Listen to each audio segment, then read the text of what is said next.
Hello everyone, welcome back to my channel. आज मैं आपके साथ शेयर करने वाली हूँ क्रिस्टल फील्ड थ्योरी पे नोट्स। इस पूरी वीडियो को देखने के बाद आपका ये जो टॉपिक है वो क्लियर हो जाएगा। साथ ही साथ इनऑर्गेनिक केमिस्ट्री का मोस्टली मैं हर एक टॉपिक पढ़ा चुकी हूँ सेकंड सेमेस्टर या फर्स्ट ईयर वाले के लिए। आपको पीडीएफ में नोट्स चाहिए, मेरे नोट्स की बुक टाइप का चाहिए, पूरे सभी नोट्स मैंने उसमें इंक्लूड कर रखे हैं, तो उसकी लिंक आपको डिस्क्रिप्शन में मिल जाएगी। आप वहाँ से डाउनलोड कर लेना। आपका टाइम भी बच जाएगा क्योंकि वो नोट्स ही हैं, और आपके पैसे भी बच जाएंगे। आपको 400-300 रुपए की टेक्स्ट बुक खरीदने की ज़रूरत नहीं पड़ेगी। तो अब स्टार्ट कर देते इस टॉपिक को। लॉन्ग में आता है, स्क्वायर प्लानर के लिए, टेट्राहेड्रल के लिए और ऑक्टाहेड्रल के लिए, सभी के लिए इस पूरी वीडियो में मैं आपको नोट्स प्रोवाइड कराऊंगी और समझाऊंगी भी। सबसे पहले this theory was proposed by Bethe and Van Vleck and was initially proposed for ionic crystal and therefore was given the name crystal field theory. ठीक है, तो किसने दी थी, कैसे दी थी, यहाँ पे वो है, हिंदी में कन्वर्ट करने की ज़रूरत नहीं है क्योंकि काफ़ी इजी लैंग्वेज है। Then in 1952 Oracle applied this theory to coordination compound. In crystal field theory, a complex compound consists of a metal ion surrounded by anionic or negative ends of a polar ligand. ठीक है, तो 1952 में oracle ने ये theory apply की थी coordination compounds पे। But जो आपकी क्रिस्टल फील्ड थ्योरी है, इसमें क्या होता है, कॉम्प्लेक्स कंपाउंड होता है जो कंसिस्ट होता है एक मेटल का, जिसके चारों तरफ एनायनिक या नेगेटिव एंड्स, पोलर एंड्स होते हैं। ठीक है, then which creates an electrostatic field. जो उसके चारों तरफ नेगेटिव पॉइंट्स होते हैं वो इलेक्ट्रोस्टैटिक फील्ड क्रिएट करते हैं, बनाते हैं। And the bonding between metal and ligand is consider to be purely electrostatic in a nature. ठीक है, तो उनके बीच की जो बॉन्डिंग होती है वो इलेक्ट्रोस्टैटिक हो जाती है बाय नेचर। यहाँ तक का ये इंट्रोडक्शन चल रहा है। ठीक है, अगर थोड़ी स्पीड आपको ज़्यादा लगे तो प्लीज़ आप स्लो में करके देख लो, बाकी नॉर्मल है। बहुत बड़ा टॉपिक है, अगर मैं एक लाइन को 1 घंटे में समझाऊंगी तो बहुत ज़्यादा टाइम लगेगा। बट इतना है, इस पूरी वीडियो को एक बार देख लो, फिर भी समझ नहीं आ रही, कोई डाउट रह रहा है, 2 बार देख लो। दोनों बार में आपको पढ़ने की ज़रूरत नहीं पड़ेगी। टॉपिक आपको इतने अच्छे से मैं इस वीडियो के थ्रू ही कंप्लीट करा दूंगी। हर एक टॉपिक मैंने ऐसे कराया, Paul's diagram, Orgel diagram, VSEPR theory, सबको बहुत अच्छे से एक्सप्लेन किया है। ओल्ड वीडियोस चेक कर लेना। ठीक है, देन है the nature of splitting decide the distribution of electron among different set of D orbitals. यानी कि जो नेचर होता है स्प्लिटिंग का, वो यानी कि स्प्लिटिंग कैसे होती है, ठीक है, वो आपको क्या बताता है, वो डिस्ट्रीब्यूशन बताता है इलेक्ट्रॉन का जो डी सेट्स के ऑर्बिटल्स के अंदर होता है। देन पॉइंट 5 पे आ जाते हैं। ये जो पॉइंट्स हैं आपको पॉइंट वाइज नहीं करना है, ये सिर्फ मैंने थ्योरेटिकल पार्ट को पॉइंट में मैं इसलिए लिखती हूँ जिससे कि स्टूडेंट को ईजिली वो चीज़ याद रहे। ठीक है, तो आपको पॉइंट नहीं है, डायरेक्ट थ्योरी है, कभी आप भी पॉइंट्स में लिखो। Then enhance provide an explanation for magnetic and spectral properties. Crystal field theory जो है, कहीं से भी देख लो, इसकी लैंग्वेज इतनी ज़्यादा हार्ड है, तो पता नहीं मैंने कहाँ कहाँ से देख के लिखी है ये लैंग्वेज। तो आप जब सोच सकते हो तब आपको इतनी लग रही है, बहुत सिंपल वे में है ये आपके पास। तभी मैंने कहा है कि पीडीएफ में नोट्स दे रखे हैं, अच्छे से डाउनलोड करो, एक A1 मटेरियल मिलेगा, लैंग्वेज ईजी मिलेगी और आपको ईजिली समझ भी आ जाएंगे। Then and is often very useful in the explanation of distortion, structurally, thermodynamic properties and kinetics. ये इनके एक्सप्लेनेशन में भी यूजफुल है। देन नेक्स्ट पॉइंट पे कर लेते हैं। The 5d orbital are degenerate in a free ion, यानी कि all the 5d orbitals have a same energy although they have different orientation with respect to contraction axis XYZ, the origin of which is the centre of metal ion. तो यहाँ तक जो introduction है इसका वो ख़त्म हो जाता है। क्रिस्टल फील्ड थ्योरी का ये इंट्रोडक्शन था। अब आपसे ऑक्टाहेड्रल के लिए पूछे, टेट्राहेड्रल के लिए पूछे, ये सारी चीज़ें उसमें आपको लिखनी होती हैं, आपकी स्टडी का जो मटेरियल मैं आपको दे रही हूँ। अब हम देख लेते हैं ऑक्टाहेड्रल फील्ड की जो क्रिस्टल फील्ड थ्योरी होती है वो कैसे होती है। In this geometry 6 ligands are brought near the positively charged metal atom in along the 3 coordinate axis X और Y एंड Z। यानी कि जो इनकी प्रोसेस होती है डिस्ट्रीब्यूशन की और जो ज्योमेट्री होती है 6 लिगेंड की, वो X, Y और Z जो एक्सिस होती है उनके थ्रू होती है।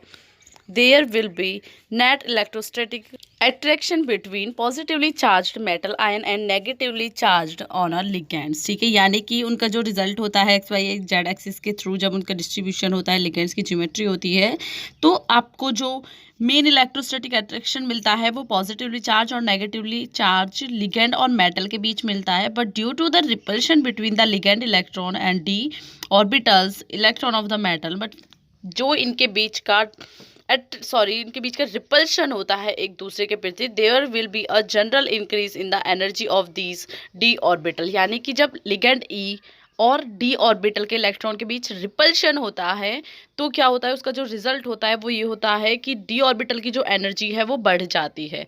ये भी पॉइंट्स यहाँ से तो आप फिर भी पॉइंट्स में लिख सकते हैं, बट इंट्रोडक्शन को पॉइंट्स में नहीं लिखना है, ठीक है। Then not all d orbital will be affected equally, ठीक है। Those in d x square minus y square and d z square orbitals will be repelled more those in the d x d y z d z x orbital. यानी कि जो जैसे मैंने बताया कि D की एनर्जी बढ़ती है, ठीक है, तो हर एक डी की इक्वली एनर्जी नहीं बढ़ती है, ये ज़रूरी नहीं है कि सबकी बढ़ेगी। देन उनके जो बीच जो रिपेल्ड होगा यानी कि जो रिपल्शन होगा उसके रिजल्ट के थ्रू ये चीज़ उन पे डिपेंड करेगी। नेक्स्ट पॉइंट देख लेते हैं, repulsion between the ligands and the orbitals d x square minus d y square and d z square are greater than the repulsion between the ligand and d x z. यानी कि जो repulsion होगा वो दोनों types के में होगा, जैसे ऊपर है नीचे है मैंने बताया हुआ है। तो उसका जो ऊपर वाले का यानी कि x square minus y square comma d z square का जो रिपल्शन होगा वो ज़्यादा होगा। देन ये इसका एग्जाम्पल है बाय, आपको डायग्रामेटिकली मैं दिखा रही हूँ। तो ये क्या करना है, जब आप पेपर में लिखो ना 10 नंबर का आए तो ही इन डायग्राम को थोड़ा बड़ा करके दिखाना, ठीक है। मटेरियल ज़्यादा था तो मैंने तो इसलिए छोटे में बनाया हुआ है, इन्हें थोड़ा ब्रॉड करके दिखाना। इसके अलावा इनऑर्गेनिक केमिस्ट्री के 80% सिलेबस कंप्लीट है। ओल्ड वीडियोज़ जाके चेक करो, प्लेलिस्ट सर्च करो या टॉपिक नेम से सर्च कर लो, उसके पीछे लिख देना ब्यूटी विद ब्रेन, मेरी वीडियो आपके लिए उस चैनल टॉपिक पे आ जाएगी। देन स्टार्ट कर देते हैं tetragonal elongation and square planar. If the two trans ligand placed along the z-axis of an octahedron are taken away from the metal ion, यानी कि जब दो ट्रांस लिगेंड प्लेस किए जाते हैं जेड एक्सिस पे, ऑक्टाहेड्रॉन की बात हो रही है यहाँ पे, तो वहाँ पे क्या होगा, उनका जो स्पेस होगा वो मेटल से दूर होगा। Then so that their distance from the metal cation is slightly more than that for others. यानी कि जो उनका डिस्टेंस होगा, जैसे मैंने बताया वो दूर हो जाते हैं, तो जो उनका मेटल से डिस्टेंस होगा वो ज़्यादा होगा अदर के मुकाबले। 4 ligands link in a x y plane, यानी कि 4 लिगेंड्स जो होंगे वो तो प्लेस होंगे आपके एक्स वाई एक्सिस जो है उस पर। We find a tetragonal structure, जब वो एक्स वाई पे प्लेस होंगे तो आपको एक टेट्रागोनल जो स्ट्रक्चर है वो मिल जाएगी। बहुत बड़ा टॉपिक है, मुझे नहीं पता आप कितनी वीडियो देखोगे कितनी नहीं, बट एज अ टीचर आपको मुझे पूरी चीज़ समझानी है और आपको वो पढ़नी भी है। Then so that their distance, ये तो मैं कर चुकी हूँ। Then during the tetragonal elongation the d z square orbital as long to other orbital with z components, example d x z d y z become more stable. देखो यहाँ मोर की spelling गलत है, प्लीज़ ये छोटी छोटी चीज़ें देख लेना, MORE आएगा, ठीक है। Then the average value of a complex the d x square minus d y square and d x y orbitals became less stable. तो कौन सा ज़्यादा स्टेबल हो जाएगा, कौन सा कम स्टेबल हो जाएगा, यहाँ पे वो आ जाएगा। Then the orbital dxy and dyz are degenerates that thus have equal energy, यानी कि इनकी जो एनर्जी होगी जो डिजेनरेट्स में होगी, यानी कि एक्स वाई में जो इनका डिस्ट्रीब्यूशन होगा उनकी जो एनर्जी है वो इक्वल होगी। Under the influence of the ligand in tetragonal complex the order of energy of various d orbitals can be written as, यानी कि इनकी जो एनर्जी का लेवल होगा वो ऐसे होगा। देन स्क्वायर प्लानर की अब बात कर लेते हैं। जब CFT पेपर में आता है तो पहले तो आपसे कह सकता है कि सभी के लिए बताइए, यानी कि